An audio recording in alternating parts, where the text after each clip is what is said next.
ลิปในก็ได้ออนพี่น้องเขามาโดยแล้วรายจ่ายเงิน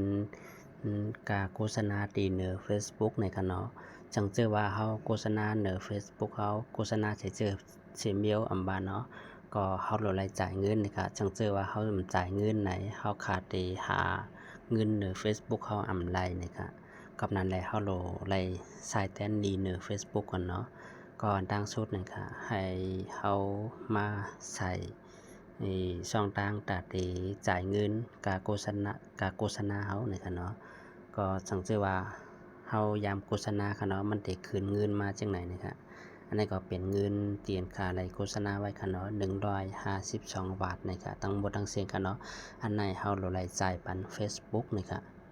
ก็อันดังสุดเนาะให้เฮาเนกสำราเงินค่ะเนาะเนกดีตัวเล็กสอมๆได้นี่ค่ะอันไหนนี่ก็เฮาไรฮู้ว่าเนาะเฮาดูไรฮู้ว่าเฮาได้รายจ่ายทั้งไรนะครับมันได้มีอยู่2ตั้งนะครับ1ตั้งก็เปลี่ยนตั้ง PayPal แล้วก็2ตั้งนี่ก็ได้เปลี่ยนตั้งบัตรเครดิตอันนั้นก็บัตรเดบิตนี่ค่ะเนาะก็จ่ายรายทั้ง2อันนะครับสังเกตว่าพี่น้องเขาก็ได้มี PayPal นี่ก็จ่ายตั้ง PayPal ไรค่ะแล้วก็เพราะว่าเฮามี PayPal นี่ก็ให้เนกตีอันเป็นเดบิตเครดิตในนะครับเนาะเนกตีแนกกันนี่ที่ไหนจะก็ให้พี่น้องเขาใส่เหมือนจังหนังจื่ออันมีอยู่ที่ ATM พี่น้องเขานั่นนะคะเนาะให้เป็นจื่อเตนะคะจื่อเตในบัญชีเฮาเนาะแล้วก็ในช่องที่2ในก็ให้พี่น้องเขาใส่เป็นหมายเลข13หลักดีหน้า ATM เฮานั่นนะคะเพราะว่าใส่ยาวก็ให้พี่น้องเขามาแทงตั้งใจให้ใส่วันหมดอายุมันในคะเนาะวันมันได้มีเหลือนแล้วก็ตั้งปีค่ะให้ใส่2ค่ะเนาะเอมในเป็นเหลือนแล้วก็วายในเป็นเยนี่ค่ะเยียนะคะเนาะปีค่ะแล้วก็ CVV อันว่าในก็เป็นหมายเลข3ตัวอันอยู่ที่ตั้งหลังวัดเท่านั้นค่ะเนาะแต่มี3ตัวที่เนื้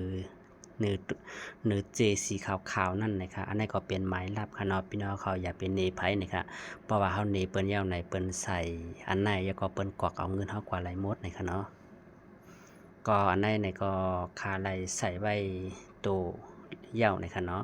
ก็กำไรขาวได้มาจ่ายเงินค่ะเนาะก่อนดังสุดเฮาดูไลมีเงินตีในหมายเลขบัญชีเฮาค่ะก็อันนั้นก็ได้เป็นหมายเลขบัญชีเป็นบัตร ATM อันคาไหลเอาใจไว้ตีเหนือ Facebook อันไหนนะครับให้เฮาเนียกตีอันว่า Pay Now นี่ค่ะเนาะให้เนียกตีใน1กำค่ะ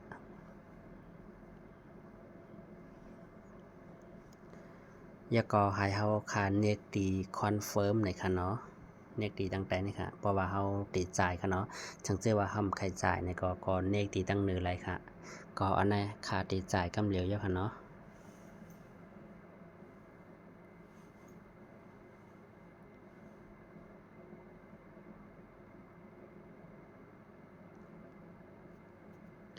ก็อันไหนมันขึ้นมารัดว่า your visa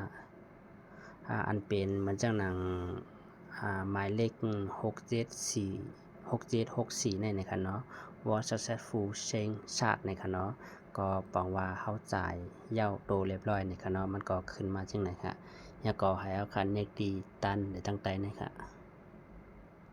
เนกดีในก็เป็นการอันเย้าโตเรียบร้อยเย้าในค่ะเนาะเอาค่ะอันนั้นก็เป็นการอันเย้าโตเย้านะคะเนาะล็อกไลน์จ่ายเงินกาโฆษณาดีใน Facebook เฮานะคะเนาะอันนั้นก็ค่าแอดนะคะเนาะก็สังเกตว่าเฮายามยิงแอดอันนั้นก็ยิงโฆษณาหมดเลยนี่ก็เพราะว่าเฮาได้ใช้ช่องทางตาได้ปันเงินเขานี่ก็ให้เฮาเข้ามาใส่ปันกำเลื่อนไหลนี่ค่ะ